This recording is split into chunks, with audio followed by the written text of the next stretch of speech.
This episode of the Nerf Herder Council is brought to you by Audible.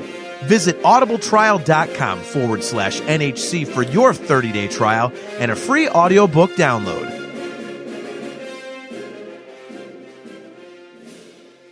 Hi, this is Joseph Williams, son of John Williams, and you are watching the Nerf Herder Council. Why, you stuck-up, half-witted, scruffy-looking Nerf herder!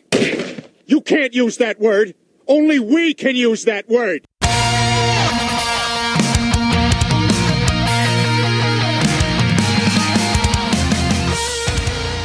You're tuned in to the Nerf Herder Council, your source for Star Wars opinion, conversation, and debate. Featuring your hosts, JT. Stormtrooper armor deflects everything except Orback hooves. They're like a horse version of Thomas the Tank Engine. AJ. Yeah, Rebels is a lot like our show, where we think we have a good idea and then it just fails in execution.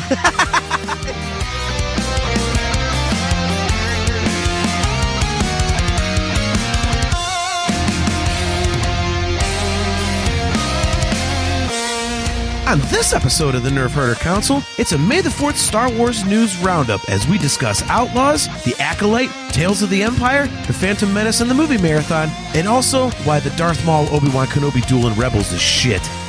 This is the Nerf Herder Council.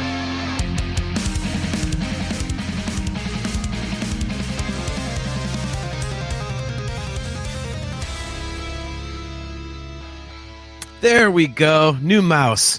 New problems. Me and technology. What's up, guys? Welcome to another episode of the Nerf Herder Council. I am your host, JT.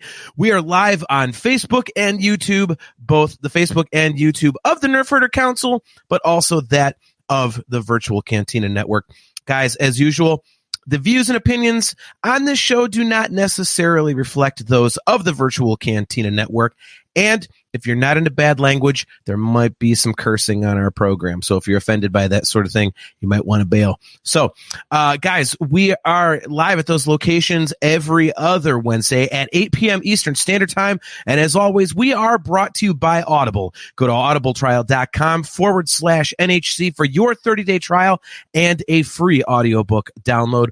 If you are watching on our YouTube channel or the Virtual Cantina's YouTube channel, please don't forget to click that like button and click that subscribe button and smash the notification bell so that you are notified every time we go live. If you would like to get customizable Nerf Herder Council swag, go to shop.nerfherdercouncil.com. And if you would like to get Virtual Cantina Network swag, just go to tpublic.com/user/virtual-cantina.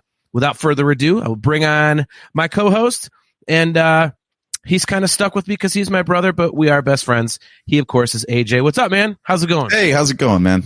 It is going. I decided to go hatless tonight, and I am praying that I do not catch an extreme beating the way I did when I went hatless on Talking into Infinity.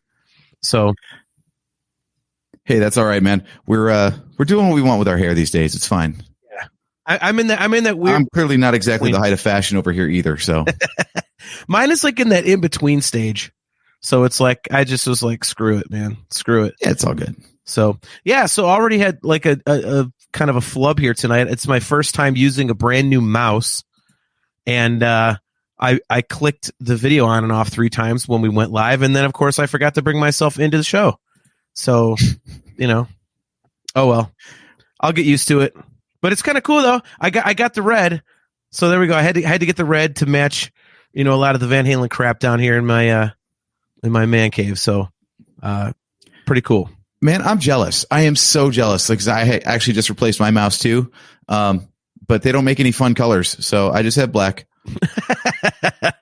Yeah. Mine came in a myriad of options. So I was like, hell yeah, let's do that. So I thought it was kind of fun. It was kind of a bummer. It was like, it was weird. Like, the mouse that I had was like the last thing I had from Dad. Like, he had bought me a laptop and a mouse and stuff a couple of years ago when I was trying to do the self-employment thing. And all the stuff that he had bought me had died except for the mouse. And I came downstairs the other day to pay some bills. And it was, I turned it over to turn it on, and there's battery acid all crusted everywhere. I was like, well, I believe that thing's done. So like, there goes the last bastion of all the nice crap that Dad bought me. But at least it lasted like, oh my God, what was it? Like 8 years or something like that? Something crazy. So it was just a nice, cheap little mouse, but it worked great and lasted forever. So there you go. All right. Beautiful. Well, it's interesting that you mentioned things that that were nice and no longer are, and it's time to move on to new things, because tonight's show is all about all the new things that are coming up in Star Wars. And one of the new things that I tried earlier this week, in case people didn't see it, was a little YouTube short. We'll get better at those. I know that was really super awkward, but hey, the sad part is it got way more views than any of our shows do. So I guess that's our new format. We'll get 15 seconds of the Nerf Herder Council whenever we turn the cameras on ourselves. Yeah. I mean, dude, I was kind of shocked. It had like 435 views. I was like, hell yeah, dude. All right. So I thought that was pretty cool. I was running a mile a minute with getting everything in, but they only give you 15 seconds. So you got to be very, very quick with what you got to say. Here's our short. Check out our show. We have things to say. Okay, bye. Right. Yeah, no, we've got a lot of ground to cover. There's a lot of stuff. You had basically sent a text message a couple weeks ago with a bunch of interesting topics, but none of them were really stuff that we could make a whole episode about. And look at this guy, Greg. Get the hell out of here. Greg Ware, good to see you, man. He says, I like Star Wars as much as I like LeBron James. Well, you have bad taste. LeBron James is the greatest basketball player in history. You've got a grudge. You are the single most negative sports person in the world. So I have to take that with a grain of salt, man. And besides, anybody who doesn't like Star Wars is dumb. It's just, to paraphrase Spaceballs. So there you go. Oh my gosh. Chastity Crawley, great to see you again. She says, I was nice during talking into infinity. I'll be nice again. Can't say much anyway since I'm baking today. Yeah, Chastity opened her own bakery, so we get to see, I get a bunch of private messages of all this delicious stuff that she's making, and it's all the way in Utah. So I can't enjoy it. I hope it travels well. I was going to say, until she starts. We demand bakery. Yeah. Until she starts shipping. So there you go. Really, like, Chastity, come on. You were talking about these cinnamon rolls last time. In fact, 2 shows in a row you were talking about these cinnamon rolls. I want cinnamon rolls now. I need them. Right. There's our good buddy, Cale McLeish. He says, I will not, meaning he will not be nice. That's all right. If we're, why do I have a feeling we're talking about my hair? Is this going to be like me taking a beating again? No, we've got some really cool stuff to cover here, man. You had a lot of interesting ideas. And I'm going to do a tease. We don't usually do a tease, but you found an article that we are absolutely going to, let's just phrase it generously and say, decimate. It is an article about why the Darth Maul Obi Wan Kenobi duel from Rebels is awesome. And, yeah, I will just say, I'll say this now and then we'll get to it later. I timed it today. From the time that Obi-Wan ignites his lightsaber to the time their lightsabers first clash is 38 seconds. From the time their lightsabers clash to the time when Maul dies, it is less than 3 seconds. It's like 2.2 seconds or something. So we'll just give that little bit of, little nugget there, and let's just say we'll be discussing that later. So, and I'll say it now and I'll say it again later. The views of the Nerf Herder Council don't necessarily reflect those of the Virtual Cantina Network. That's going to be important later. So, yeah, let's jump in. And the first thing that you had on your list was the Outlaws trailer. Yes. So for those of you who aren't in the know, Star Wars Outlaws is the next game releasing for the franchise here. It is all based between The Empire Strikes Back and Return of the Jedi, and it's all based in the underworld. So you take on the role of an outlaw, imagine that, who's trying to find her way through the galaxy, and it has a lot to do with the comic books that have been coming out with the Crimson Empire, I think they called it. Crimson Reign. Mm-hmm. But yeah, Kira's in it and all that other stuff. But so it's all about the Crimson Dawn. Crimson Dawn, dude. No, there was a subtitle to like the series of comic books or something. Okay. Sorry. But yeah, so yeah, it does center around Crimson Dawn and a bunch of other crime families. 5 of them actually. So it looks really cool. Have you seen the trailer? Oh, hell yeah. Okay, so what are your initial thoughts on it? I mean, you're a big Star Wars video game guy, especially with the Jedi series. Yeah. So what did you think? I thought it was badass. It basically looked like, I'm hoping the controls are the same because I thought the controls were really good for Fallen Order and Survivor. And it basically looked like that, but if you're kind of like nefarious. You had the cute little sidekick again. So of course, already in the trailer, I was worried about, well, how are they going to get this little? At least BD-8 was a droid, so you could see where, he could, okay, well, he can fly or he could do this, but a little animal who's like a little dog, like a little chihuahua or something, like, yeah, some of the stuff going on there. I'm like, how is the little critter going to survive? So it was already tugging on me that way. But yeah, it looked awesome. And I will say this. Did you notice Jabba the Hutt was in there? We know that. Mm-hmm. Did you hear the voice for a second? Sounded pretty good. They nailed it. What the hell? How can a video game get it right, but they can't get Jabba right anywhere else after Return of the Jedi? What is that? Hey, I don't know. Dude, maybe it's AI. Maybe it's AI cloning. Maybe they finally figured it out. Right. Thank you, Kale. I'm at BD1. Sorry about that. I did mix my droids. I'm sorry. Yeah, dude, that is as good an explanation as any. But I heard it. I was like, okay, well, now that sounds like Jabba. Mm-hmm. So I was so happy because when I saw him on screen, I was just waiting for some horrible, horrible voice acting. Yeah. No, that was cool. That was cool. What I really love is Nyx is the name of the little, I don't know what animal that is, but I love how like part of the gameplay mechanic is you send Nyx to go mess with shit. Right.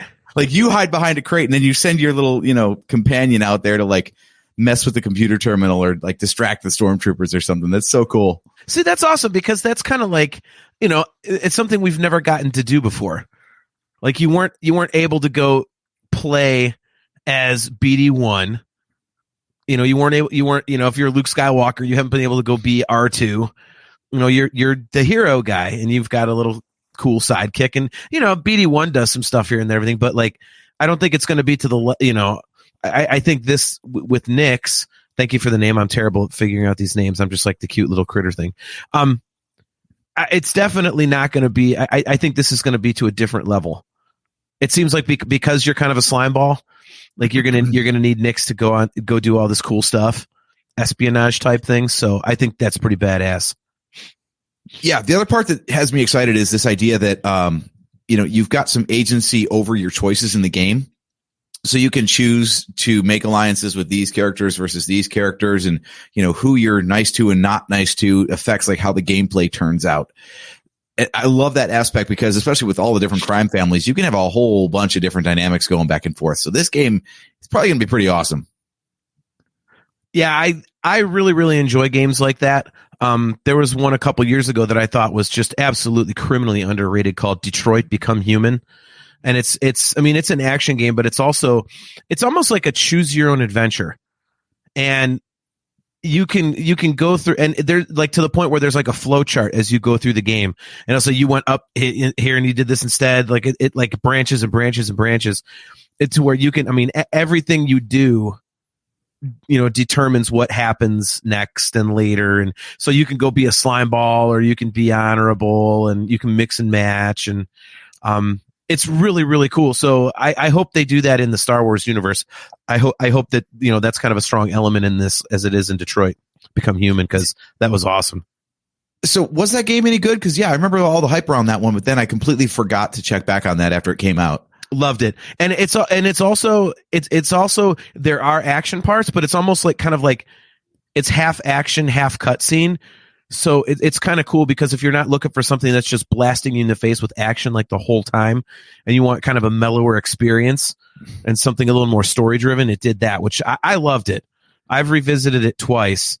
Torres, good to see you, man.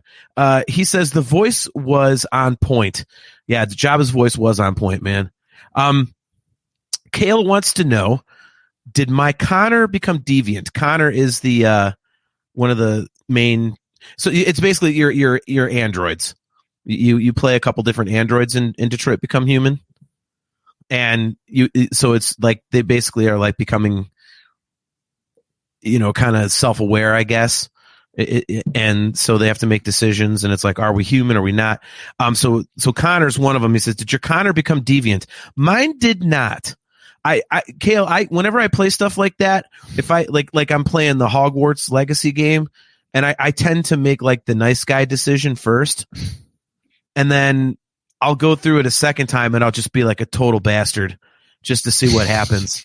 It's kind of. I would go for that straight away. Yeah, straight away. That'd be my first instinct.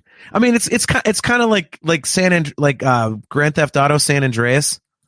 I went through and I did it normally, and I got most of the way through, and then it's those games are too damn long. But then I went back through and I decided to do all the heinous shit. But especially like I got fat. Like you can eat a shitload of cheeseburgers and your dude gets all fat.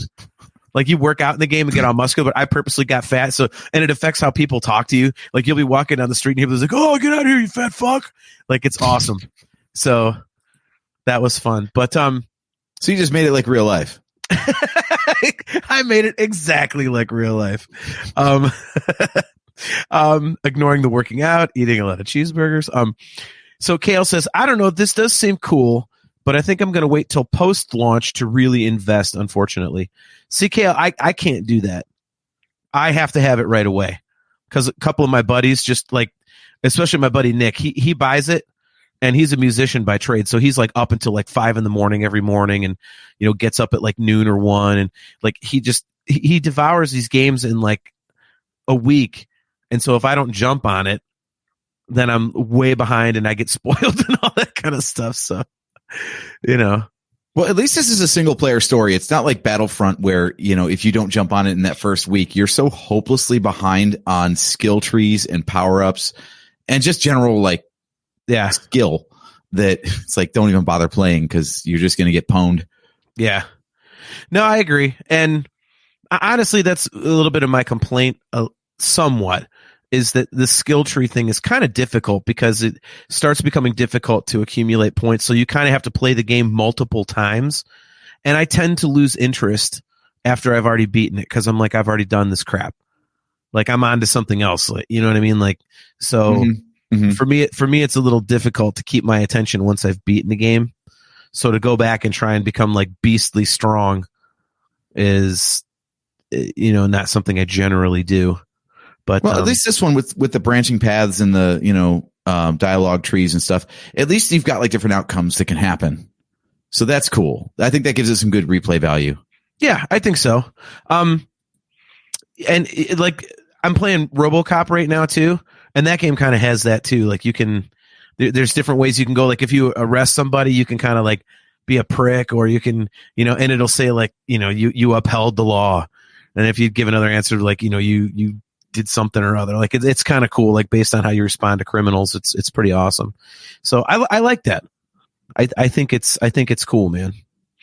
So a question for you on that. I mean, you don't have a game system now. Like, do you ever like, don't these Star Wars games kind of like get you kind of into like, hey, I kind of want to get like a PS5 or is it just like, yeah, it's kind of cool, I'll just watch JT play or something?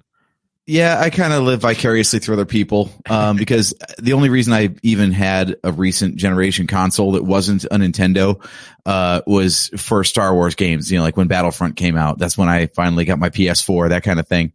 And I still don't, at least I don't make the time to play video games. So that was a colossally wasted purchase the last time. So I've kind of learned my lesson. Like as much as I would like to play, I never make the time for it, and I just suck at video games anymore. So, you know what? I'll play it when I come over to your house. That's about it. Right.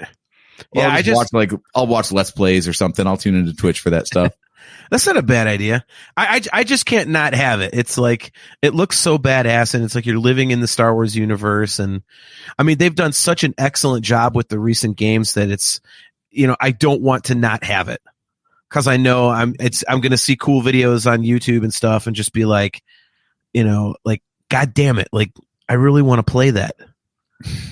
So I have to. The last quote new Star Wars game that I played was the one that Kale's talking about here. Oh, sorry.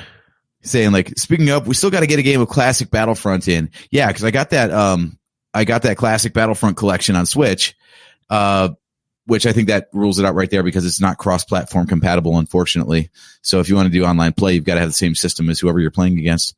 But Kale and I do. But I'll tell you what. Language warning. Fuck the Gungans. Okay? Don't like them, do you? First battle, the fields of Naboo, and God damn it, I just kept getting sniped by these stupid fucking Gungans. That game came out, like, when was that? That's like 15 years old now or something. Older, like, yeah. It's ridiculous, and I didn't even see who the hell was killing me. It was ridiculous, and I'm not talking about online play. This is just the computer whooping my ass. And do you remember that map? Because it is just an open field. Yeah. There's like no cover. You pretty much just run in a straight line at the enemy and hope to God that they don't snipe you. But of course, the Gungans have the damn shields, so they can toss Boombas at you all day long from behind their shield. You can't do a damn thing to them until you just plow through their shield and hope to God you make it far enough. Otherwise, you're respawning 20 seconds back as they're taking all your command points. I just think it's kind of that thing that we're awful at it too, because I went through Miranda, dodge and weave. It's not that simple with the damn Boombas. To quote Eric Cartman, I would if I could, you son of a bitch. Nice. So Kale says he can do the Switch version with you. So there you go. Nice. There we go. You can jump online with Kale there. Yeah, I think it's a matter of our ability, because I did the tutorial and they're like, okay, now go be the engineer and fix the energy droids. And I was like, oh shit, I can do that. I can load up my weaponry, because I'm you know me, I'm a run and gun. Yeah. Just like hold the button down, like spray and pray. Like, oh man, this game's too hard. Yeah, because you have no strategy, dickhead. Yeah, those are what I call Derek goals. Exactly. Our older brother loves doing that crap, and we're like, I just want to blow shit up. Yeah, he's the achievement completionist right there. He's in it for the 100% for sure. Yep. And yeah, I'm like you, JT. I'm going to take the grunt class every time and just charge and shoot and hope that my KD ratio is in the positive. Yep. Kale's right. He says, AJ, get into an AAT, then you just go through and mess them up. True. The problem is, by the time I get to one of those, it's so lopsided that it's just me versus the entire Gungan army. Right. Doesn't that piss you off? You're like, how is there only 4 of my guys left? He's got like 95. Right. It's ridiculous. All right. So moving on, we also have the Acolyte trailer, and Acolyte's coming out later this year. So, they could have just apparently called this show "Shitload of Lightsabers," which is awesome. So, I'm excited for it. It's interesting because this is obviously more of the High Republic era, and I have not gotten into that yet. I tried listening to the first book, and it didn't necessarily grab me. I mean, my feelings about Geode, which I think you kind of echo, are well spoken for here on the show. But yeah, so I mean, it's a time period that I haven't really gotten into yet. So I'm interested to see what they do. It looked cool as hell to me.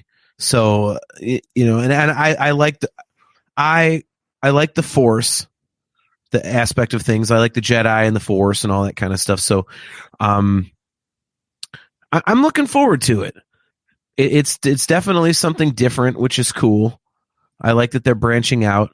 But I swear, man, if I see a live action Geode, I already got freaking live World Between Worlds and live action Purgle. If I get live Geode, oh my God. Well, that's the beauty of Geode, though, man. Every rock you see might be Geode. That's awful. Like seriously, like you're going to see that crap on screen, and you mean to tell me that people are going to be like, "Oh, that's awesome"? No. Yeah.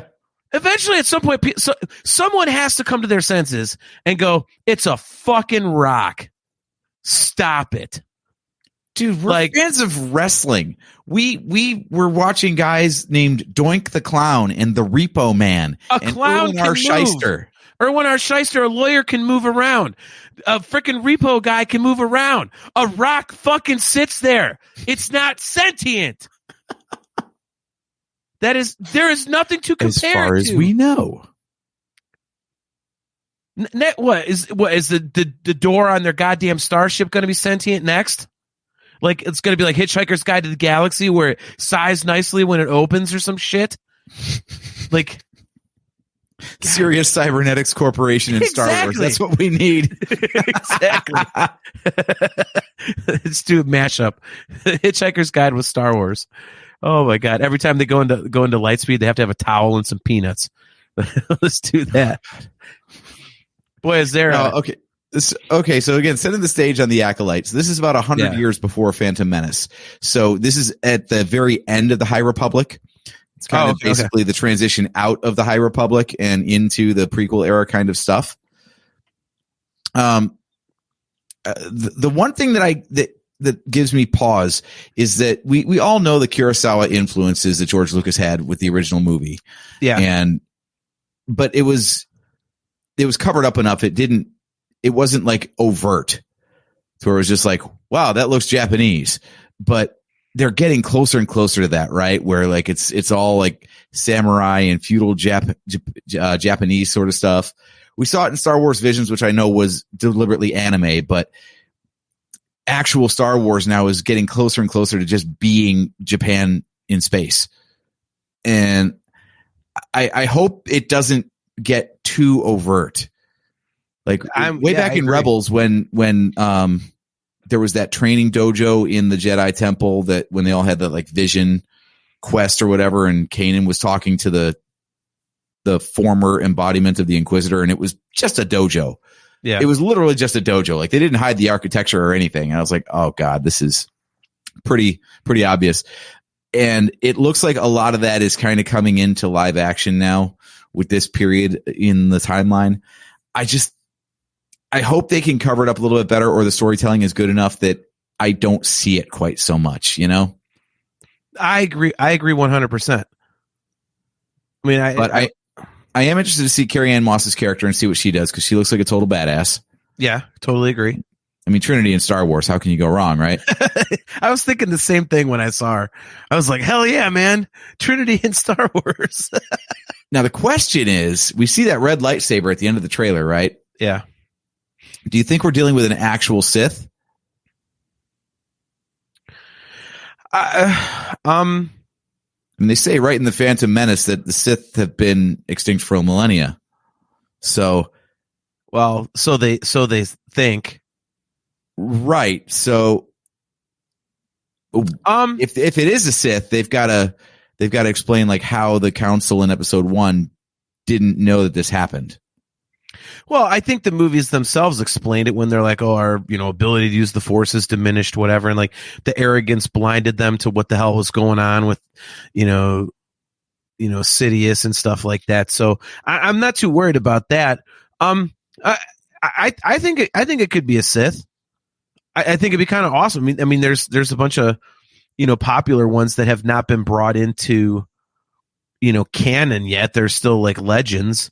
Like Darth Revan and Nihilus and stuff like that. So, I mean, if you had a live action, Revan, I don't know what time period he was. He was long time ago. He was, okay. I think he's in the Old Republic MMO RPG or something. Or no, he's in Knights of the Old Republic, and that's I think 25,000 years before the movies. Okay. Something crazy like that. Well, they can always bring him back somehow. Like have this guy be like, kind of like he's like that's his hero, so he's going to emulate him or something. But yeah, I mean, I don't see why it wouldn't be. Although the show is called Acolyte, so maybe it's like the rise of someone in the dark side who becomes a Sith. Maybe that's the whole. Maybe that's the whole deal that they'll have going on. So yeah, I don't know. That's a good question. Yeah, the other cool thing about this part of the timeline is, we've got a lot of members of that Jedi Council that have, non-human lifespans. So who knows who we might see from, the episode 1 or the prequel council. We're probably get some, I don't know, Oppo Rancisis. Like, let's get that guy in there. Let's get Yariel Poof. Why do I always have to get the pizza? Yeah, that's right. So who is Oppo Rancisis? Which one is that? He's the dude who looks like a reject from the original Star Trek series, where he's just like white and hairy and has like a tail coiled around him. Oh yeah. See, now I want to look him up. Oh, here we go. Oppo Rancisis. Oh, that guy. Seriously, that's what you come up with. Oh, right. My God. Yaddle. We're gonna get Yaddle kicking ass. That's what we're gonna get. Hey, that'd be fine. I mean, maybe Yoda's definitely around. We can get some Yoda action in there. Yeah, I think that'd be kind of cool. Everybody wants to see that kind of stuff, so I think that'd be kind of awesome. Yeah, I'm with Discuss Metal Joe. Good to see you, by the way, man. He says hashtag more Yaddle, please. I mean, come on, that would be amazing. What if the series wraps and like the stinger at the end of the entire series is Yaddle showing up pregnant? Like, Grogu explained. I keep wondering if they're going to do that. I keep wondering if that's going to be a thing eventually. Well, the timeline doesn't work out because I was going to make a joke about her being on maternity leave, and that's why she didn't show up in the council beyond episode 1. But Grogu was already a thing, so maybe she was just, stay-at-home mom by that point. Yoda's all bummed out. Or a rubber, I should have. No protection did I use. Now screwed am I. Midichlorians, damn you. Right. Oh my God. Yeah. I don't know. I think this series definitely is cool because it opens up some new territory that we haven't seen. So I think that's pretty cool. So with it, I like that it's at the end of the High Republic stuff because again, I really didn't get into that. I mean, Kale said it above that, he said, this definitely has not grabbed me. It's like, so yeah, I think I'd like to know more about that. Yeah. I mean, something about the High Republic is just kind of, I don't know. And I don't know if it's just because like there's the only character we know is Yoda. Maybe that's it. I have a harder time getting into stuff in the books than I do seeing it on a screen. Cause it's just so out there. Like, and I know that makes me ridiculously close-minded, especially considering the fact that I love to read. But yeah, I don't know. It's tough though. Like I feel the same way where, Star Wars books don't grab me as much as anything that happens on the screen. And, you're loving the Harry Potter books. I don't like the movies. Really? And I think it's the same thing where it's just, whatever the original medium is, that's usually the best version. Well, I mean, I'll give you that. We do got to get into some Harry Potter here sometime soon because I'm rereading the books from the start. So I'm trying to collect them. I bought a nice version of the Sorcerer's Stone or the Philosopher's Stone, if you are into the original. Zamian just joined. Zamian, good to see you, man. He says, just joined. Thanks for tuning in, man. Good to see you. Yeah. So I think the other cool thing that really excites me about this is that it comes out in just over a month, June 4th. We got to wait until August for Outlaws, but June 4th we're going to get the start of the Acolyte, so we don't have that much longer to wait. Oh, that's cool. Yeah, I haven't paid attention to the dates really. I'm just like, I know it's coming soon, and it's fun for me to kind of be like, okay, this is coming. All of a sudden, you get that hit of, hey, it's coming out in 2 weeks. Like, oh shit! Like, I kind of like that. It's kind of fun. It's like a Christmas present in a way. So, Chastity Crawley, can I come? If you're talking about Harry Potter, yes, that is perfectly fine. I am not hugely versed in it yet. I've read the books once through. I've listened to the audiobooks once through, and I've watched the movies a couple times a piece, which for all I know is more than most people have done because I'm a super nerd. So, cinnamon rolls are required for entry, though. oh, there you go. Cinnamon rolls. Yep. Get ready to ship. I'm not letting it go. All right. So I'm going to skip over something unless you want to talk about it yourself, and I can put you in solo because I couldn't give a flying fuck. Tales of the Empire. Don't give a shit. Fine. I'll go solo on this one. I got no problem talking about Tales of the Empire. Kale just brought it up. He says, you know what we're getting on May 4th? We've got Tales of the Empire. Yeah, I don't give a shit. Tales of the Jedi, I did literally nothing for me. So now we're getting the same thing just on the other side. Like, I don't care. I don't know why. I don't know. It's just busy. You're busy throwing shade at basically exactly what we're doing tonight, where it's a whole bunch of stuff that isn't big enough to support its own series. So they made a bunch of shorts and just kind of stitched it together. And it was like, here's a nice little treat for you. Like nice. With Tales of the Jedi, did we need Dooku's backstory and stories about how he, came to power and then had a falling out with the Jedi Order? No. Did we need to see Ahsoka as a baby? No. But was it fun to see? Was it cool to like get little bits of background information on these characters? Hell yeah, it was. It was cool. It was totally fine. So like now, a year later, they're following up with Tales of the Empire, and it's going to follow two of the characters from the dark side or the bad guy roster. 11 years after the Clone Wars wrapped its original run, we get to find out what the hell happened to Barriss Offee. So that's awesome. That's a story thread that just, got dropped when the series ended, and that character has never been revisited since. So we get to see stories about her and see her, being turned into an Inquisitor, which is awesome. That's going to connect to the Jedi games really good. And Rebels and everything else. And we get to follow Morgan Elsbeth too. And we get to find out, her time on Dathomir as a Night Sister and, becoming a witch and doing all that stuff. I mean, what's not to like about that? Everything, because I don't give a shit. I'm a graphics nerd and the visuals anyway.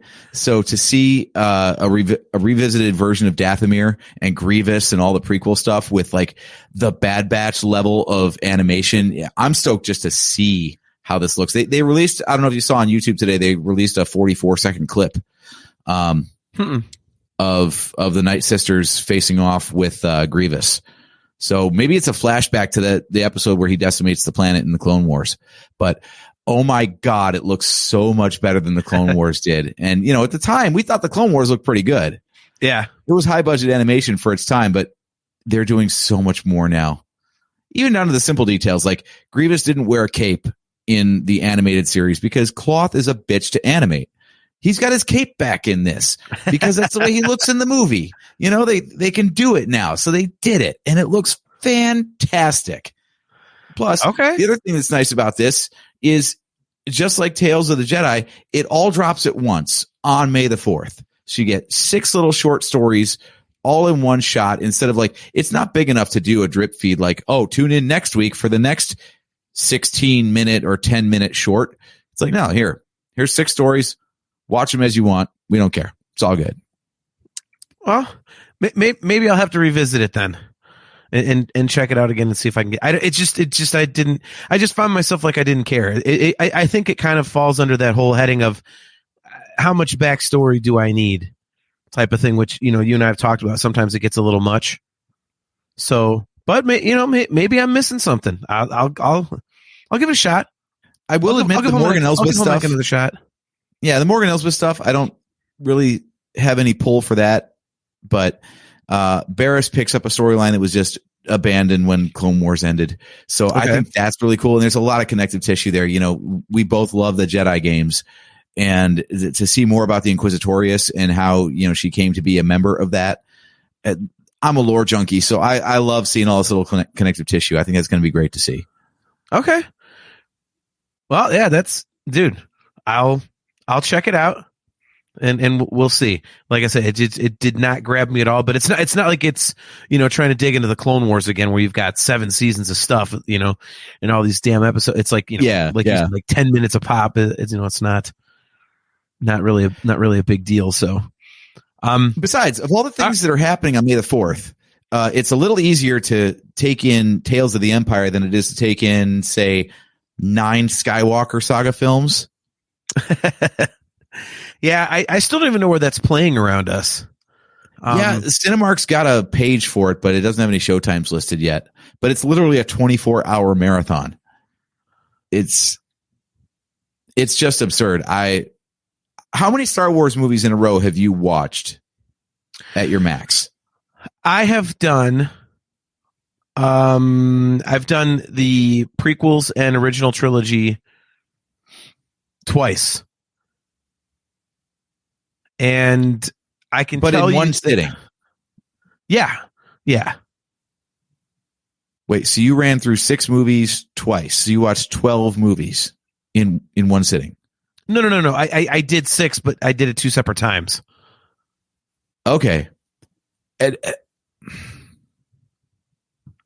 It's rough. How was that? Because I've only ever done a trilogy, and even a trilogy was like, whew, okay. By the third one, I was like, can this be over? By the way, I have updated news on this marathon. The Skywalker Saga Marathon will only appear in 13 theaters nationwide. Oh my God. Why even bother? That's wow. Okay. Yeah, it's difficult. It's difficult. I will say that. Basically what happened was the second time was much more of a slog because I knew what I was in for. But the first time I basically got you get to about the middle of Empire and you start getting worn out.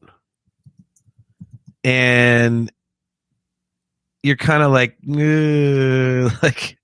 so basically Return of the Jedi is you're staggering through it just to say that you did it.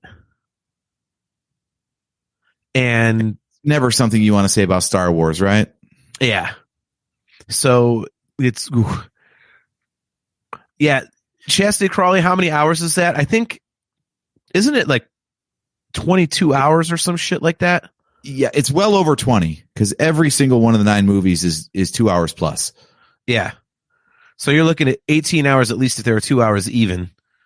Mm-hmm. And I think the let's average say they're 2 hours and 10 minutes, then that's another 90 minutes on top of that. So you're already at 21 and a half hours. Yeah. The rumor I heard is that it starts at like 8 p.m. on May 3rd and it goes throughout the night. That's what I heard. So, I mean, oh God. I mean, do they give you like a lightsaber themed catheter or something for this? Right. Chastity Crawley says, 13 hours and 26 minutes for just the first 6. Horsehead Jeff Caffrey, good to see you, man. Good to see you. He said, it's 24 hours in the theater with breaks. Yeah, it's like when they did the marathons for like Infinity War and Endgame. They're like, come watch the entire saga. I'm like, no, I'm not going to come watch the entire saga. I don't want to see that many movies in a row. Yeah, I think don't. I would feel bad because I would be sleeping through part of it, and at that point, I'm like, well, I'd be like, well, what's the goddamn point? Right. Yeah. You know, it would also be one of those things like you kind of have to get drunk for. Because at least for me, that's like an energy drink. And then you get all in your feels and you start actually paying attention to it a little bit more than just, oh my God, I've got 5 movies to go, so even if it was like everywhere, I don't know if that would be something that I would do. No, I wouldn't. I wouldn't. I just couldn't. There's no way. No way. I just wonder what it costs, Now, if it was like spread out over 3 days, if it was like, okay, you come on, I don't know, the 3rd and you get the prequels and the 4th, you get the OT and then you get the sequels on the 5th. All right, cool. That's an event that's an attainable thing. That feels like a good, spread where you can actually have a life outside of it. But 9 movies in a row? Good God. That's just a bitch. That is just a bitch. And 13 screens nationwide. So clearly theaters know that there's not much interest in this either. I would still like to know what a ticket costs this marathon though. For 9 movies. I'm going to look that up. So here are the theaters. There's Arizona, California, Illinois, Kansas, Massachusetts, New York, Pennsylvania, Texas, Utah, Virginia, Wisconsin. Of all cities, dude, the one in Pennsylvania, King of Prussia. That's like minutes from our uncle.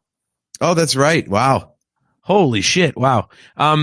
It says prices range from $45 to well over $100, depending on what other services, photo ops, costume parties, and food deals each theater is providing. How long does it take to watch all 9 Star Wars movies? Watching all 9 episodic Star Wars movies straight through would take you approximately 20 hours and 22 minutes, according to movie ticket site Fandango. Okay, that sounds about right. Let's see. Man, people are doing some weird stuff. I'm on Eventbrite. I found an event that is a shorter Star Wars marathon on May the 4th. It's 4 movies. It's Rogue One and the sequel trilogy. That's a very weird collection of movies to do. That's a hell of a gap in there. Right? The one cool thing, though, is you can either buy a ticket for $10 to each individual movie or get the all-day pass for $20. That's attainable. All right, I can see that. All right, so I am now going on the King of Prussia AMC website. Let's see if I can find this thing and see what they are charging for the what they're charging for this thing. All right, Phantom Menace. Oh, here we go. All right, Star Wars: The Skywalker Saga May the 4th Marathon. It is sold out, of course. I wonder if it says what the hell the price was. I don't think it does. Sorry, there are no show times at this theater at this time. Shut up. Damn it. Well, that sucks. I was really hoping to get a price on this. Yeah, that's kind of odd to do Rogue One and then the sequel trilogy. It's not like they tie together. Yeah, I don't know what they're thinking there, but at least it's attainable. look at Kale. I'd give him the $10 for Rogue One, and that'd be it. See, that's what I was thinking. Like, we've got Zamie in there in the chat, and I don't think he's ever seen a Star Wars film in theaters. And you've got to see Star Wars in a movie theater. I don't care how big and awesome your home theater setup is, your TV and your surround sound. In the theater, in a crowd, is the way these movies are meant to be enjoyed.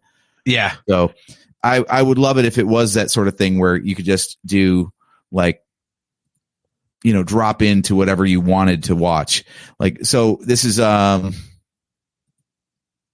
Megaplex Theaters is doing this apparently. So up on the screen here now for our audio viewers is the marathon schedule. So here's how it breaks down. If anyone wants to see how this all works, they give you a whole 5-minute break between films. So it's meals sold and no in-seat delivery of food. Wow.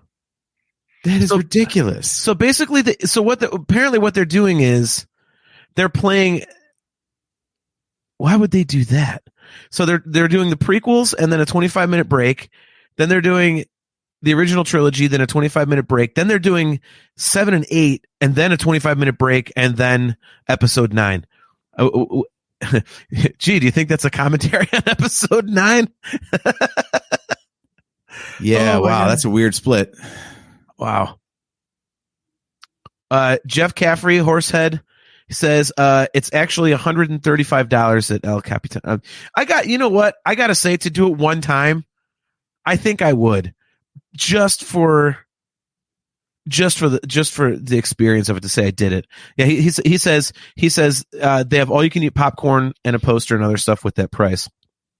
It's our buddy Mark Thrasher. What's up, man? Good to see you. Fuck the Baltimore Ravens. Yeah, sorry, I couldn't resist. Only 13 theaters signed. I don't care. Yes. So yeah, 13 theaters, and I'm with you, dude. He says basically I'll watch the marathon at home. I mean, that might be a thing. Like that might be one of those, like, you've busted your ass all year.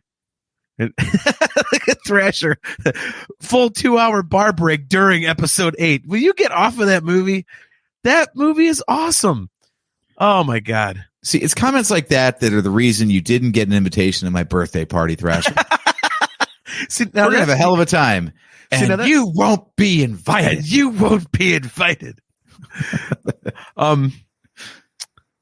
Yeah, I think that's one of those things, like, you bust your ass all year and you're like, you need a break. Like my busy season at work is just hellish. And I take like the 2 weeks off at the end of the year for the holidays, right? Like, that might be something one of these times I just go, you know what? I'm going to start at 8 p.m. on a Friday night or whatever. It have to be a Saturday because that Friday I have the fan hangout for Talking Into Infinity, but it's an annual thing we do. And then just do it. Like, tell my wife, like, look, I'm going to be existing on energy drinks and 5-hour energy. I'm going to see if I could stay up. I'm just going to have Star Wars on the damn screen for 24 hours. Just like that birthday where our cousin Joe did the world tour of beers at Winking Lizard. It's 100 beers, and he just said, like, he invited everybody and said, I'm posting up from open to close, and anybody who can come in and check some of these off with me, let's get this done in a day. Did he succeed? He did. He had enough people show up that drank enough beers alongside him that collectively everybody drank 100 beers. Again, one of those things that I can't take part in because of my damn band schedule. Oh God. But I feel like this Skywalker Saga marathon is kind of the same thing. Like, drop in when you want and drop out when you can't stand it anymore. Like, just. But then me and you would, like, keep it going, you know. But me and you would host, but then people would jump in. They catch one of us like this, like. Right, exactly. You know what? At some point, both of us are going to be passed out, so people are going to be having their own show. Like, that would be. Oh my God, that would be hilarious. Discuss Metal Joe chiming in with the idea of a group watch on May the 4th. Joe, I would love to, but I at least am going to be out of town and unavailable. So I am too. That's the pisser of all this is, you know, it happens to fall on a Saturday, and I already had plans to go out of town like long time ago, before the event date itself that I'm going to was actually finalized. So yeah, I have to play a shitty casino gig. And is that the one where security's all tight and you can't sneak in booze? Oh no, no. We it's Brother Believe Me. We where there's a will, there's a way with Brother Believe Me. Trust me on that. That's really the only highlight is that we get, it's in Indiana. It's like a 3.5 hour drive, but we get hotel rooms. And so we bring a bunch of bottles of shit. So when we take our stuff up to the room, we start tying one on. Then we go do our sound check and everything and get ready to roll. Then in a set break, we run to the hotel room and drink. And then second set break, run to the hotel room and drink. And then shirt change. Oh yeah, shirt. There's a lot of laundry. There's a lot of laundry at that show. And that's really what it's. I mean, it doesn't pay well. It is an absolute bitch to get in and out of because they open every single book bag, every single drum case, every single guitar case on the way in and the way out. So I told the guys last week, I'm like, I'm putting a couple bags of powdered sugar in mine, but I'm also coming in with like a puff on my mustache underneath my nose. Like, my shit's clean, man. And be like, all twitchy. So, oh my God. But yeah, I did tell the guys that I'm writing an intro. I said, you just press play. And of course it's going to be a collection of Star Wars shit. I'm like, if I can't watch Star Wars and hang out with my Star Wars buddies on Star Wars Day, the BBM intro will be Star Wars music. Oh my God. By the way, our show's getting hijacked in the chat. I don't know if you're watching this, but no, that's fine. Apparently, Joe and Kale are planning to take over our channel on May the 4th because we won't be using it. Go for it, man. I don't care. I do not give a shit. People are like, "What the hell is this?" The Virtual Cantina Network. They're like, "What did you guys let them do?" Right? He's got the password. What do you want? Like, so this is pretty cool. I was just about to bring that one up. Yeah. Thrasher says, I'm pumped to take my son to see The Phantom Menace. He was born in 2002, so he can't wait to see it. Thrasher, you of all people know that it is just a different experience to see a Star Wars movie on the big screen. That's how they were meant to be seen. Mm-hmm. I mean, it's just, you have to be in there. You've got to have your popcorn. It's got to be, in your face like that. It's just, there's nothing like it. I am so stoked because originally it seemed like they were only going to have that for one day on the 3rd, and that was it. Yeah. And I was like, man, that sucks. But they're running it for at least a week. I don't know what the show times are beyond that, but yeah. So at least if you can't get to it on May the 3rd, we can, and we will. But I'm stoked because I have a chance to go see this. With Zamian there in the chat actually. So that's going to be cool. We did that with Force Awakens when that came out. If you remember, we each, me, you, and Jason all showed up each with like a younger person, in our custody. And we got to like share that with everyone. So it's a cool experience. It's always cool to be able to share that with somebody like that. And I'm seeing Phantom Menace twice on May 3rd. I'm going with you at noon, and then I'm taking Steph at 6:30. So I'll be seeing it double, which is kind of cool. That's just one of those. It's a movie that I appreciate more and more as I watch it, and I always thought that it was underrated, and the soft spot in my heart for it grows and grows as the years go by. And then with me and you, dude, it's like, we can't not go see it in the theater together. It's like, that's where it all started for us. So it's like, we had to do it. Mm-hmm. So we had to do this. So, all right. Well, we've hit the Phantom Menace. We've hit the movie marathon.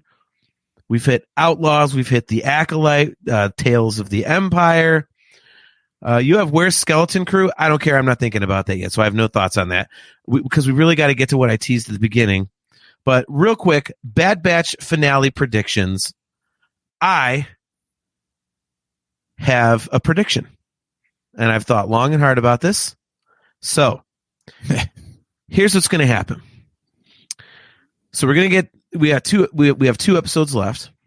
One. This week is the last one? Yep. Are you sure?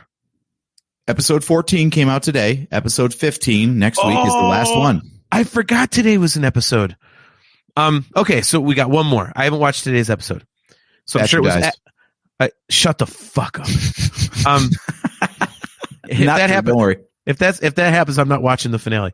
Yeah, they kill the dog. Sure, that's the Star Wars thing. Hey, look, this season's been amazing because it's so damn dark. But I'm telling you, this is exactly what's going to happen. So it's been action-packed. It's been dark. It's been phenomenal. Star Wars is going to have the biggest WTF ending in the history of the franchise. And the Bad Batch is going to be on Tantus. They're going to run into that room where all the kids are. They're going to look around. The kids are going to be gone, and they go, wait a minute. Where's all the kids? And Hunter's going to be like, I don't like this. And then a bunch of stormtroopers and Imperials are going to come in and shoot him dead. And that's how the whole thing ends. They finally get to the end of the quest and just die. And you have no idea where the kids are. And the entire Star Wars audience goes, and they have a collective aneurysm. I think it's got legs. I think it's got legs. I'm just going to put that out there. I think that episode title is called Star Wars Lights the Internet on Fire. Yes. Blaze of Glory. That's the title. or the Bad Batch comes in, like it looks like they're rescuing the kids, but instead they just gun them all down, and they turn and they just turn around, look in the camera, and go, "Good soldiers follow orders." And the whole thing was just about killing kids. Oh my god! No, cramming in worst D&D campaign ever. Nice. Thrasher, tell Nadia we said what's up. Good to see you, Nadia. Nice, good to see you. Yeah. Yeah, I don't really have a prediction. I don't know how they're going to get out of it without losing somebody or everybody, or I still wonder if Tick is not going to come back and be like the star. Kind of like rescuing at the last second. I don't know, but it just seems like there's so much more to tell, and they don't have a lot of time to do it, which kind of sucks. So I'm interested to see how they do it. Do you have a prediction? See, that's you just tapped into my concern. Totally spoiler free for today, by the way. But like you said, they're running out of time to finish the story and wrap it up, and it doesn't feel like they're there yet. Like I understand that the Clone Wars was a longer running show. And, when they did the season 7 revival on Disney Plus, it was an event, but they finished it with like a 4 episode. It could be in theaters on its own. Like, it was a big friggin' deal to do those last 4 episodes as this finale. And it just feels like they're just running through a regular season of Bad Batch here. This doesn't feel like it's all building to some big culminating event. It's just like, yeah, it's the Batch still doing stuff. They're, mucking around with Mount Tantus again. Okay. So I hope it's like a double length episode or something next week, because it still doesn't feel like they're building to a series finale here. And they were told before they made season 3 that this was the last season. I don't know if they wrote it that way and told Disney, or Disney said, you're only getting 3 seasons, so figure it out. But either way, I'm with you. It doesn't feel like they're building towards a series finale here. Yeah, I'm of the opinion that I think that these characters are going to be elsewhere. And this is kind of like the, hey, here's how this all started out thing. There's too much crap about cloning in here. Omega is way too important to just kind of have her in the story and then fart out. Like, I think the Bad Batch has become more than popular enough to show up in other properties. So yeah, I would not be surprised if this is kind of like I can't really say an origin story, but maybe if they show up elsewhere, like in live action or something, like, that's kind of what I think it is. I think it's a jumping off point for some other things that they're going to do.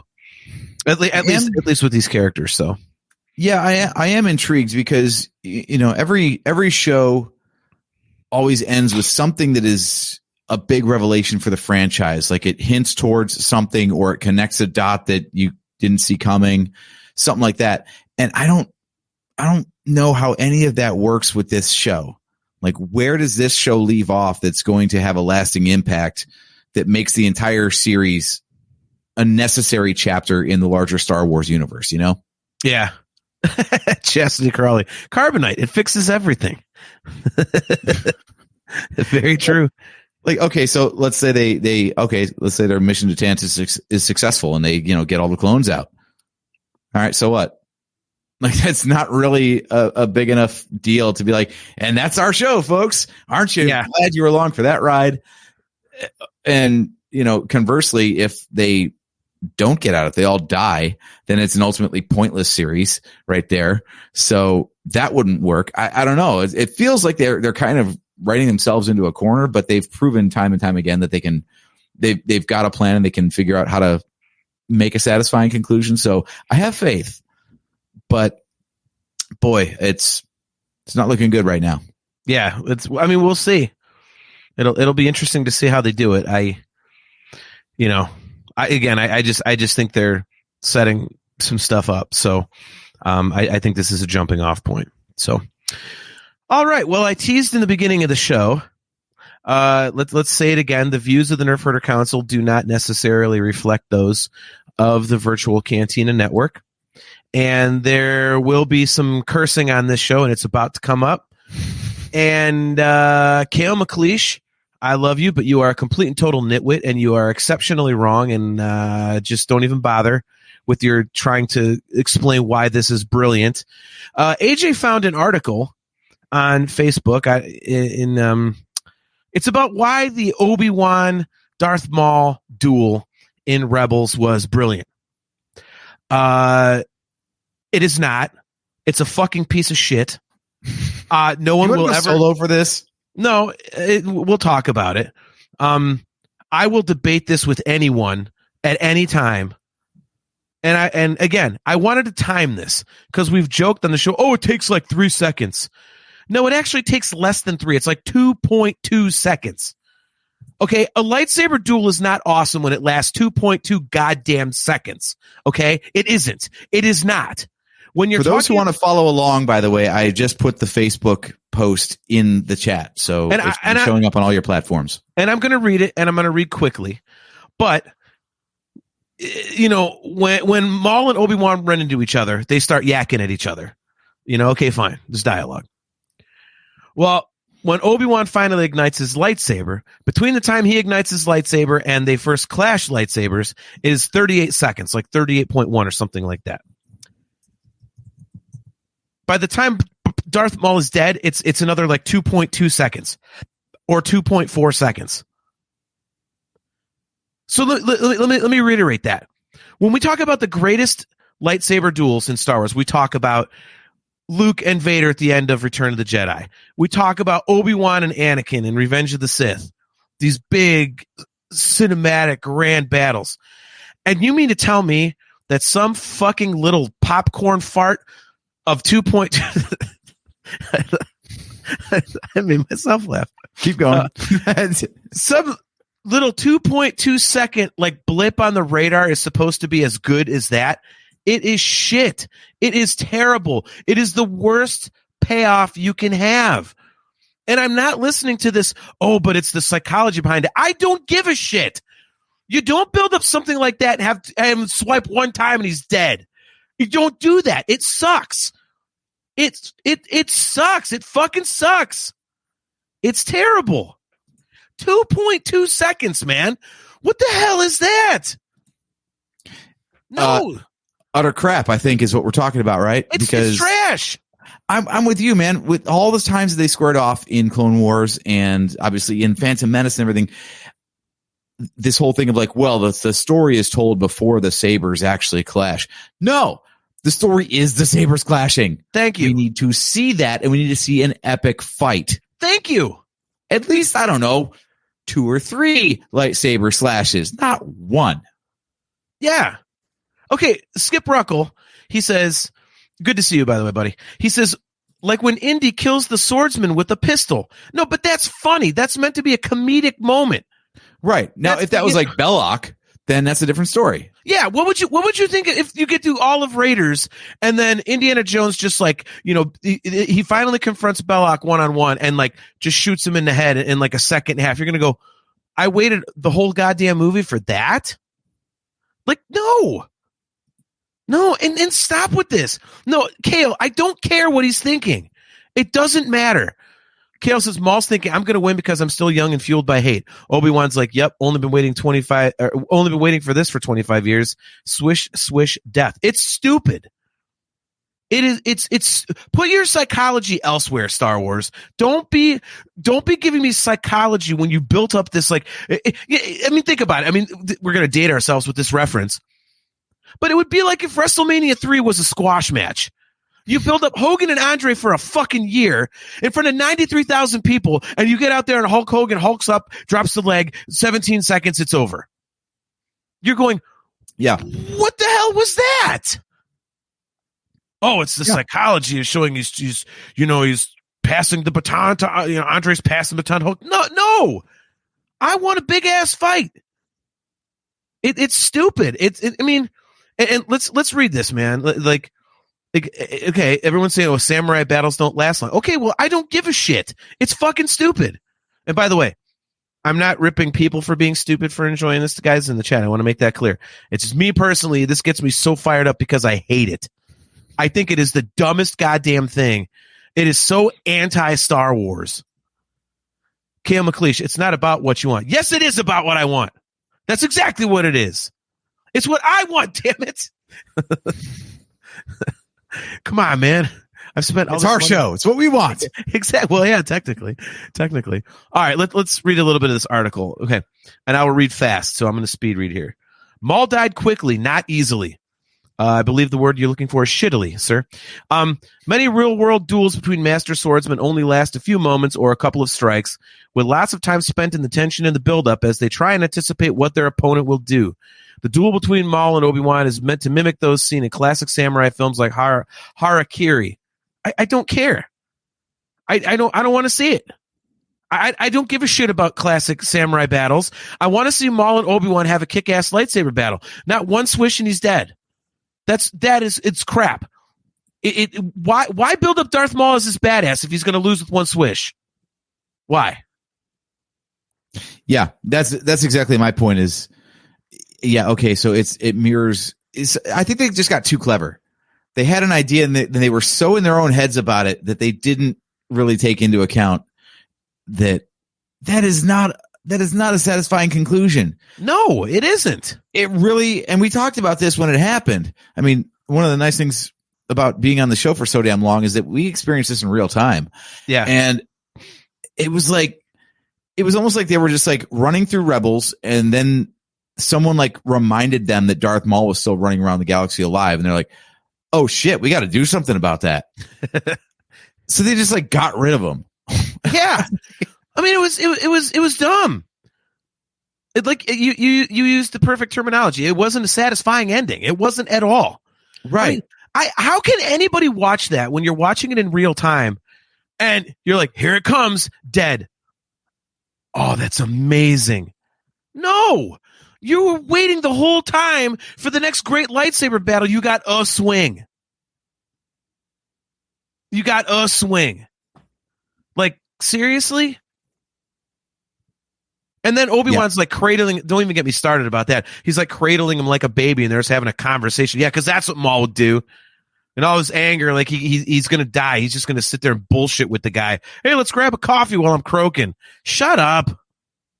Jesus. It's terrible. It's terrible. Let's see. Okay. Much of the confrontation between Maul and Kenobi plays out in the shifts of their stances as they try and read one another. It's here that Obi-Wan shows his growth over Maul. He's had over a decade and a half to reflect on his shortcomings and grow beyond them, while Maul remains set in his ways, ever chasing his selfish desires. After a tense verbal exchange, Maul ignites his lightsaber in anger. Obi-Wan ignites his lightsaber and enters his classic defensive pose. Maul then ignites his second blade and spins his saber before entering his own stance. They both pause, and Maul changes to a two-handed grip. Obi-Wan moves to adjust, and it is here that Maul has lost. Maul lost when they wrote the damn scene. Mm-hmm. Ugh. Sam Witwer deserved better, damn it. Yeah. Yes. I mean, it's and AJ, you and I have talked about this offline. So let's just say this. If you have to explain this thing this goddamn much, it isn't good. It is not good. Yeah, you lost the audience on this one. Yeah. Dude, I mean, seriously. What is the argument with the other awesome lightsaber duels in Star Wars? Oh, they're fucking great. They're kicking each other's ass. There's all this cool, like, yeah. There's no explanation. It's just, man, it's visceral. It hits you. It's all there. You don't have to be like, well, Luke did a backflip off of the broken rampway because in, this 1962 Kung Fu movie, this guy, did a flip like that and it's mimicking, like, no. Because it's cool and it's fun. And it's what you expect when you get two badasses together to fight. I understand the whole thing of, well, Obi-Wan's smarter and older and Maul's just staying in his hate.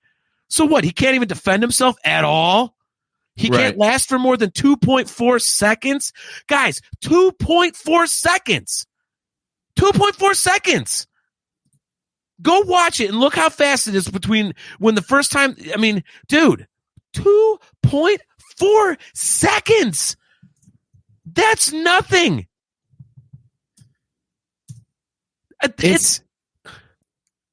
I'm running out of things to say because it's that pointless. In fact, I'm clicking around here and it's gifable. Like you can make an animated GIF of this thing, and people have. Yeah. In fact, I'm not finding one. Wait. No, I found one here. Well, don't blink, y'all, because if you blink, it's over. Yeah. So hopefully this doesn't get us taken down because it's not video. It's too damn fast. It'll be gone by the time they figure out what's going on. Like, Jesus. We could play it like 8 times. Oh, it's going to look like crap. It's so tiny. But yeah, that's the whole thing. Here he goes. Oh, he's gone. That's it. Like you said, you timed it out. It's like 3 seconds. The fact that you can make a GIF of an entire lightsaber fight from start to finish. What the fuck? See, Kale, this is what we're saying. Kale says it doesn't need to be explained this much. It was fine then, it's fine now. No, it's not. Kale, it's 2.4 goddamn seconds. Okay? any other freaking fight in Star Wars, you know, what would That's you the have said? perfect time for that's what she said. Yes. Miranda, well played. Any other fight in Star Wars, like we'd heard about how, you know, Anakin becomes a crispy critter when he fights Obi-Wan.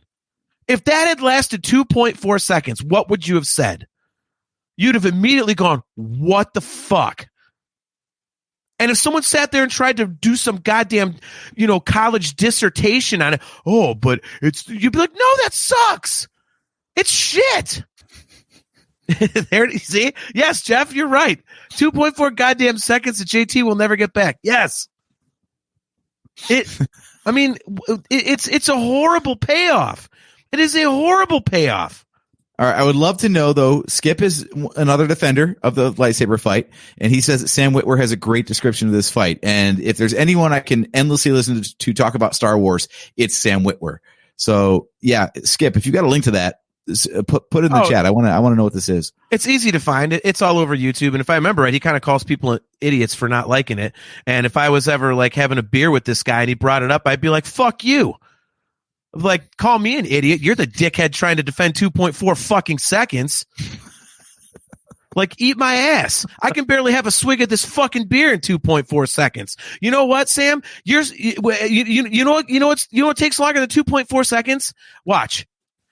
Fuck you, Sam, for thinking it's a good fight. You got up and left. It took you longer than 2.4 seconds to get up and leave.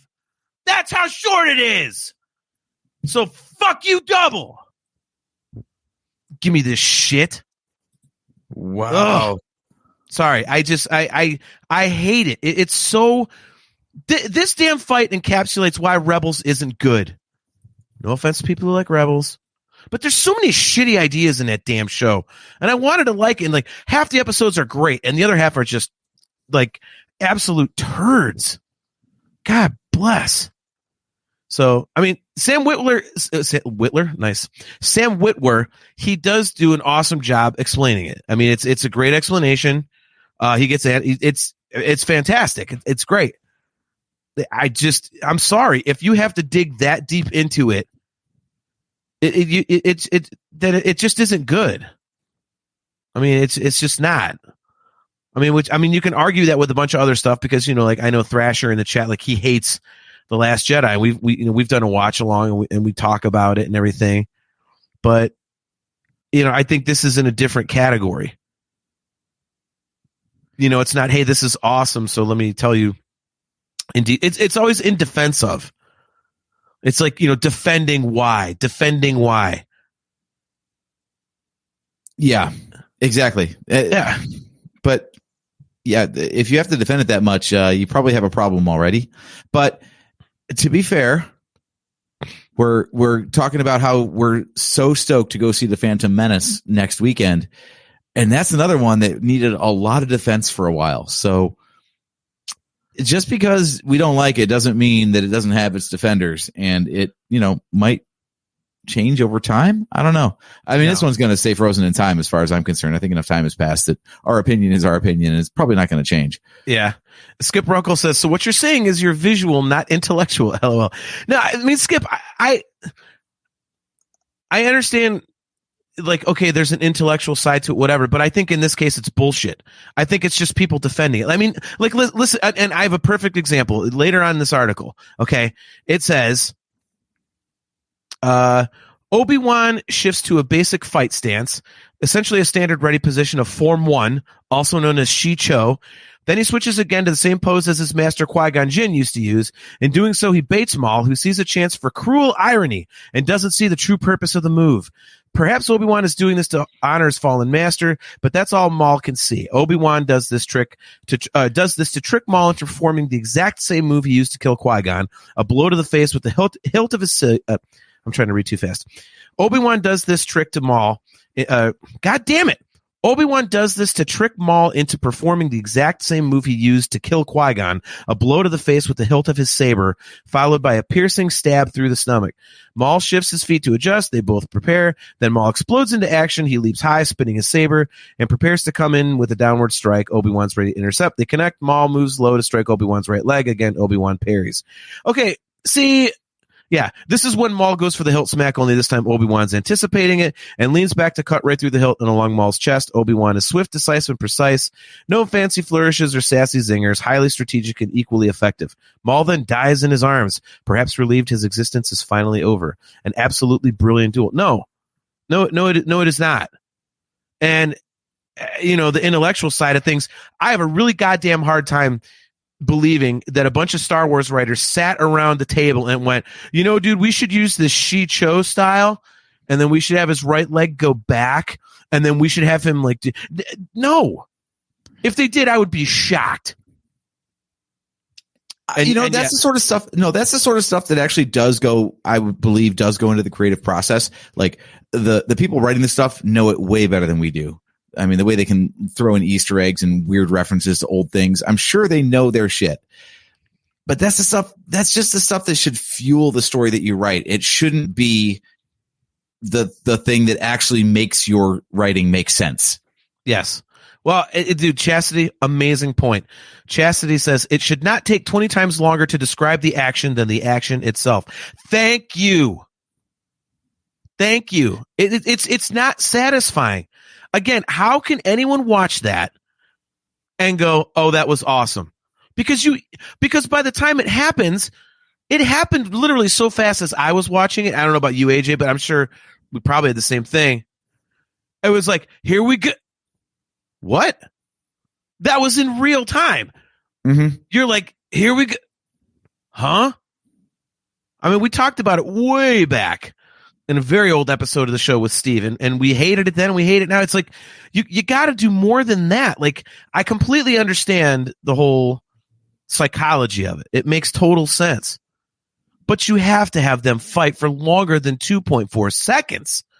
I mean, that's almost laughable. It's not almost laughable. It is laughable. Again, think of any one of your other favorite Star Wars moments, literally any one of them. And if it took 2.4 seconds, wouldn't you be pissed? I mean, yeah, absolutely. I'm reading an interview with Sam Witwer here talking about it, and I mean, talk about political. This guy knows how to straddle a line. That's got to be one of the hardest things, actually, because we're sitting here sniping back and forth about how much we hate the scene, and we've got people in the chat, defending it. And so, when you're asked about your opinions on how something played out in a Star Wars story, how do you answer it in such a way that you don't, alienate half the fan base? And here's what he had to say about it. So IGN says, why do you think their fight is so brief? Is it that Obi-Wan is just at that point so much stronger than Maul, that Maul has lost his edge? Or is it that Maul doesn't truly want to win? Or is it a weird combo of all of that? And Sam Witwer replies, said, there are so many different ways of looking at that. Everything you said is valid. It could all be absolutely true. One thing I think is interesting is the Jedi in the prequels are supposed to be peacekeepers, and certainly they had a very artful way of making war. They had an artful way of defending themselves and inciting violence, really. You find that the Jedi who survived all of that had a much more simpler way of doing things.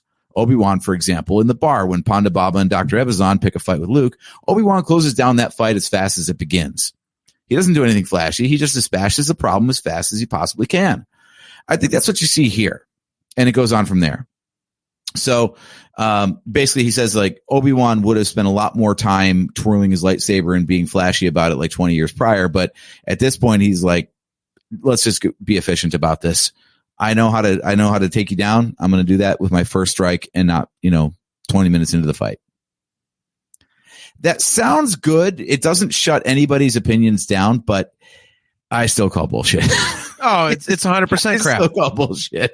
It's 100% crap. Again, 2.4 goddamn seconds.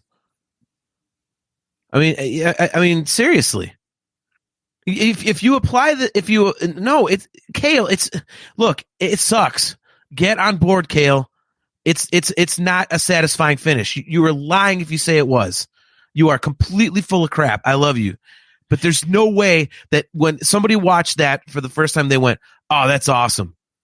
Now, buying in later because you don't want to say something is shit in Star Wars, okay, fine. But it's like tuning into the Daytona 500 and getting an NHRA drag race instead. Yeah, it's exactly what it is. That's exactly what it is. I mean, like, what if this had been the Luke and Vader fight at the end of Jedi? Luke just comes in there and one swipe, like, I'm a Jedi like my father before me. You'd be like, what the hell was the point of all that buildup? Right. Like, what if they're like on the landing platform on Endor and like, because I actually thought this as a kid when Vader ignites his saber because he turns it over. And I was like, what if he just cuts him down right there? Like, you're not taking my job, son. Like, yeah, right.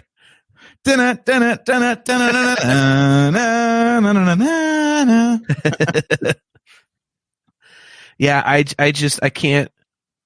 There's just way too much exposition. I'm gonna chastity with the comment of the night, man. It should not take 20 sorry, times. I just got to clarify for Kale down under. I already commented. Yeah, it's a car racing metaphor, Kale. It's a 500-mile race compared to the quarter-mile race. Yeah, basically one lasts hours, one lasts seconds. Okay, you were going to bring up, yeah. See, Kale, it says, except he could have easily done that in Jedi, but he was staying in the course of didn't want to fight, not going to fight. Okay, but that proves my point. Like, what if it was like one swipe? What would you think of that scene? You know how bad people would shit all over that if that would have been the resolution to that whole thing? Like, think about it. I mean, it's terrible. Again, think about all the other awesome moments in Star Wars that you were really looking forward to, like, Sidious versus Yoda. Well, Sidious like force throws Yoda down a shaft and walks away, and that's the whole thing. You're like, seriously? The two most powerful Jedi in the universe, and that's what I get? I get 2.4 seconds? Seriously? That's it? I mean, right, like imagine if when Yoda yeets Palpatine over his own desk, if that was like the end of the fight. Yeah. I mean, it's, oh my God. It's just, I can't get over how terrible it is, and I can't believe people support it. I mean, everyone's entitled to their opinion. God bless you. I just don't get it. My headcanon says they had this like awesome, elaborate fight choreographed, like all storyboarded out, and then they looked at their animation budget and they're like, oh, fuck. Yeah. Ooh. It's a total afterthought. I mean, yeah. I mean, you nailed it. Like they said, it was almost like they said, "Oh, Maul's out there. We better do something with this guy." Yeah, and then they marched forward, like they had their whole storyboard. They marched forward to like Disney to like get the budget squared away for the episode, and they're looking at the panels. They're just like, yeah, yeah, right. Can you maybe pare that down a little bit? Horsehead, at least give us 2.5 seconds, right? Yeah. Man, again, like I was trying to find an animated GIF of the entire thing, and I had a hard time because people kept on taking like a segment of that fight and stretching it out to like 5 seconds. I'm like, every GIF I'm finding is slow motion because a full speed GIF is not long enough. Yeah, look at Miranda. She says there was too much buildup and he was too excited, so only lasted 2.4 seconds. Give him a break. I was actually going to make that joke and reference the fact that, like, build up. Like, my first time I lasted at least 15 seconds. Okay, so basically I could have done it 6 effing times. Oh 6 effing times. If it was at this. Oh, yeah. Again, there's so many elongated explanations out there for it that I'm like, if you have to go that in depth to try and say why this is such a great, it's no. I mean, we don't go that grand in depth with The Last Jedi, and that's yeah, we kind of it's a very divisive movie. We've done like 3 episodes on that movie. But we say why we like it. We're like, it's cool because I like this scene. I like Fathir's. Like, this part's kind of cool. It's not, oh, well, Stanley Kubrick in 1963 did this camera pan, and then they did that in Canto Bight to make it have a little bit more gravitas. Like, no, we're not. No one's doing this, See, Skip Ruckle, and he says, and The Last Jedi sucks. Well, you know what? It's a fuck of a lot better than 2.4 seconds of some dumb duel you were waiting for at least a couple minutes of. Jesus. Look at the Kale. Nerf Herder Council 42424. John gets irrationally pissed off. It's not irrational. It's a stupid, shitty, like, completely, like, dude, it's like going to a restaurant for your favorite meal and instead they serve you piss. And you're like, what the fuck is that? You get no food, but you get a glass of piss. And it's a teeny little pee-pee glass of piss, too. Glass of piss. Like, oh my God, I can't. I just can't. That's how much I hate it. I'm not even making much sense. I'm just picturing going to Guarino's for veal parm with a side of Italian sausage, and they're like, here's like a quarter of a glass of warm piss. Enjoy. And there's nothing else in the restaurant for me to eat. I'm like, well, God damn it. I guess I got to choke down a quarter of a glass of warm piss. That's what this stupid fight is. Again, my real time reaction was, oh, here we go. Huh? Like, I couldn't even get my reaction out fast enough. It was over that quickly. Like, by the way, Kale, I love your comment about, NEC Live 24. John gets irrationally pissed off because I literally texted him earlier and I said, I have a feeling our show outline is going to be tossed in favor of a rant. Well, that's why I wanted to do this last. I didn't want to get the show off the rails, right. I can't get behind it. And I see people do it all the time. And it's just like, no, it's, and again, if people dig it, that's awesome. I'm not saying people that like it are stupid and, I'm not ripping people. I just think the fight itself is absolutely one of the shittiest, dumbest things that they have ever done. And it happens to come in a show where they've done some of the shittiest, dumbest things they've ever done. You know what they should have done? You know what they should have done? Why don't we do this? This is what they should have done. If they really wanted to make this shittier, make it like an eighth of a glass of warm piss. Have this goddamn fight happen on top of a Purgle in the world between worlds. There you go.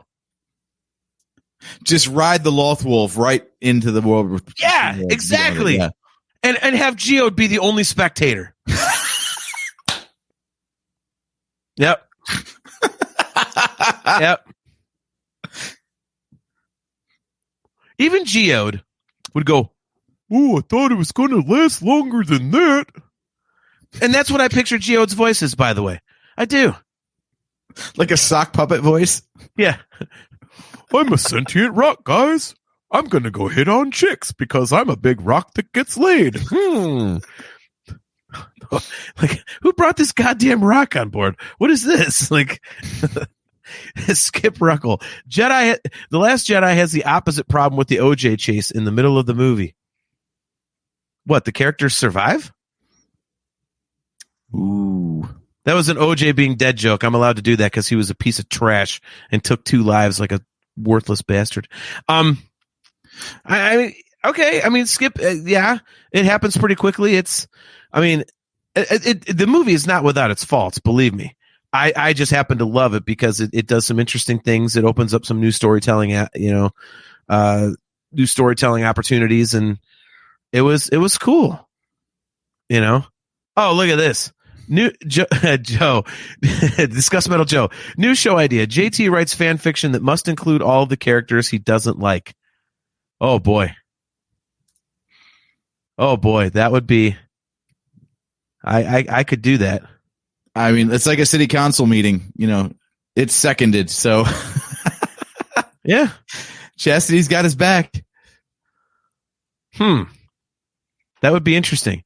Purgle, Geode, the Maul, Obi Wan fight, the world between worlds. Carrie Poppins would have to be in there because I hate that idea. What else? What else? I would use like pointless characters like Claude. Oh, like that was just like what the hell is that thing? Like, how the hell do you have a ship's engineer with no arms? Right. Which is at least Geode, you're like, okay, he's got the Force. He'll levitate his lightsaber, through the Force. But you got to be able to hold a wrench if you're going to fix a ship. You know what would be a better duel than the Obi Wan Maul fight? A Claude versus Geode slobber knocker. Two dumb assholes with no arms just running into each other. I'm going to get you. I'm going to get you. I could use the force. I could. No. But Claude has to have the awesome French accent. No, I will take you down. I just you wanna, stupid rock. Can we just feel like a 24-minute animated episode of just like a rock and Claude just sitting there, and the only animation is like the stars twinkling or like, you know, leaves falling or something. Them bumping like no into one each other. moves. They just tilt forward and bounce off each other and go back to like the ready position. It's just them bouncing off each other. This is not working at all.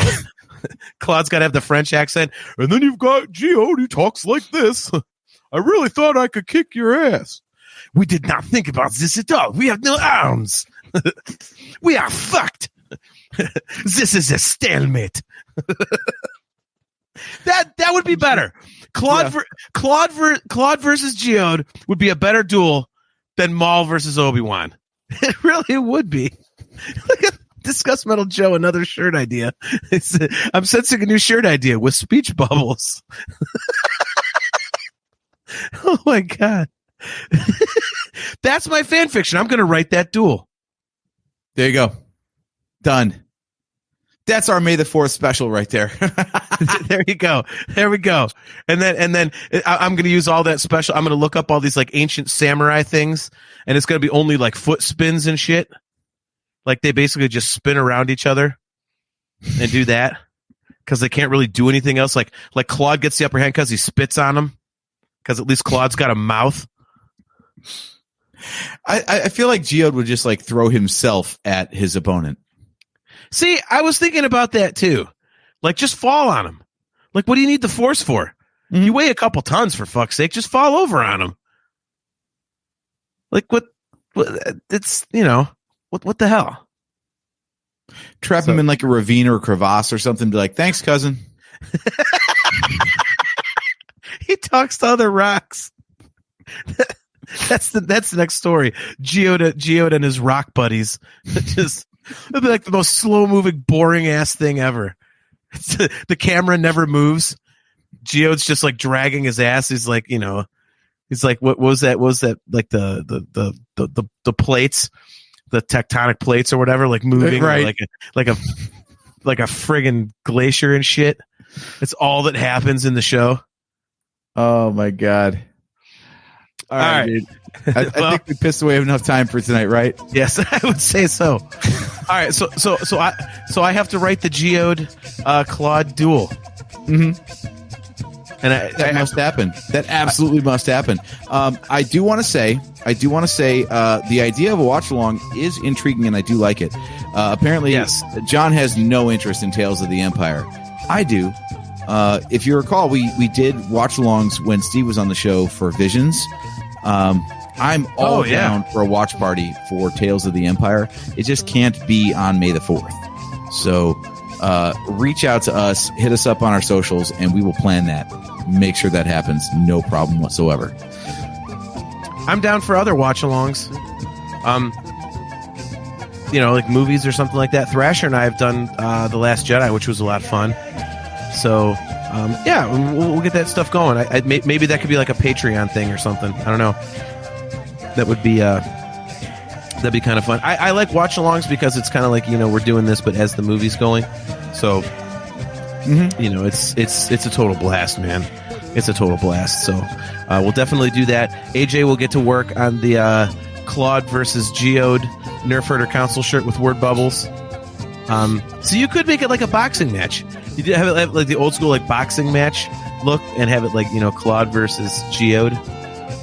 You know, what did they used to say in WWF? The irresistible, the immovable object versus the irresistible force, or whatever it was. Yeah, just say that. You know, and the opening, the opening bout, they could have like a undercard, and the undercard will be Maul versus Obi Wan. Perfect. I love it. I love it. Okay. Won't we get a copyright strike because if you use like the actual character names? Well, yeah, we'll have to be clever about it. But hey, I mean, the the NHC family roster shirt is still up at shop.nerfherdercouncil.com. So apparently, if we're clever enough about it, the lawyers won't find us. I still gotta get that shirt, man. Oh my god, it's so good. Itchy, rashy, lumpy, and discharge. Crappy. Oh my god, that is so great. Oh, rashy, discharge, and crappy. Oh, this is the dumbest show ever. Oh my god. It's fantastic. All right, well, guys, thank you very much for sticking around for all of this goofy bullshit. It's been a longer show than usual, but hey, you know, hopefully you guys got a good laugh out of it, and hopefully I didn't offend anybody. That was not my intention. But yeah, we are going to be right back here in 2 weeks. It will be Wednesday night. Let's see, 9th. It'll be Wednesday, May 9th at 8 p.m. Eastern Standard Time. And we've got all kinds of fun stuff coming up. We've got some show ideas in the works, so we will let you know what we're doing closer to that date as we agree on what we're doing. But guys, as always, we are brought to you by Audible. Go to audibletrial.com/NHC for your 30-day trial and a free audiobook download.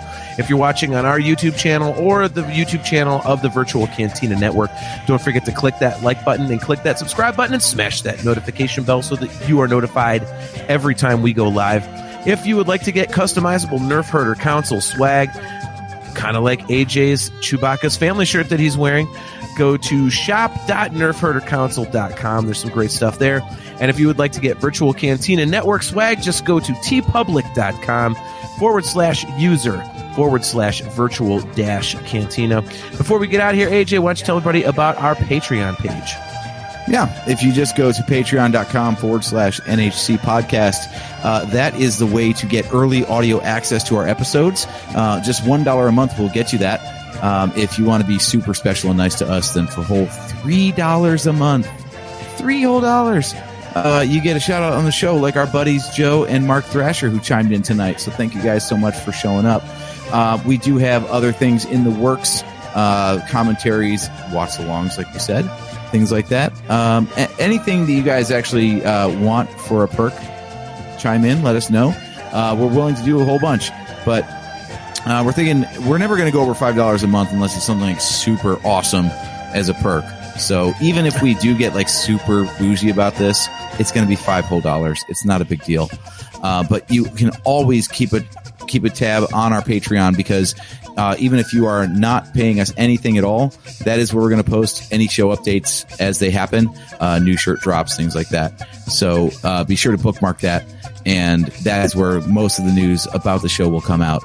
And also, a new thing that we just tried this one last time, but we will try more in the future, are YouTube Shorts. So make sure you're subscribed to us on YouTube, because a lot of times what we're going to use that for is for gathering your opinions between episodes, so we have something to start with, so we can bring up your opinions just to kick off the topic when we begin our show the next time we're on the air.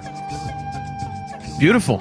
Well, guys, again, I am your host, JT. He is AJ. Thank you for tuning in to another episode of the Nerf Herder Council. Again, we will be right back here at all these fine locations on Wednesday, May 9th at 8 p.m. Eastern Standard Time. So until then, again, I am JT at Dog Pound Jedi. He is AJ at Drake Adams 579, and may the 4th be with you.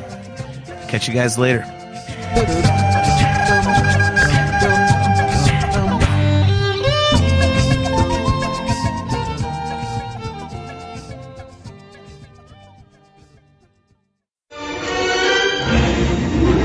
Bolts is never gonna get us past that blockade. This bucket's got a few surprises left in her. Plus me and Chewie are on it. Ain't that right, Chewie? Hell yeah, you my Nerf herder. You my Nerf herder.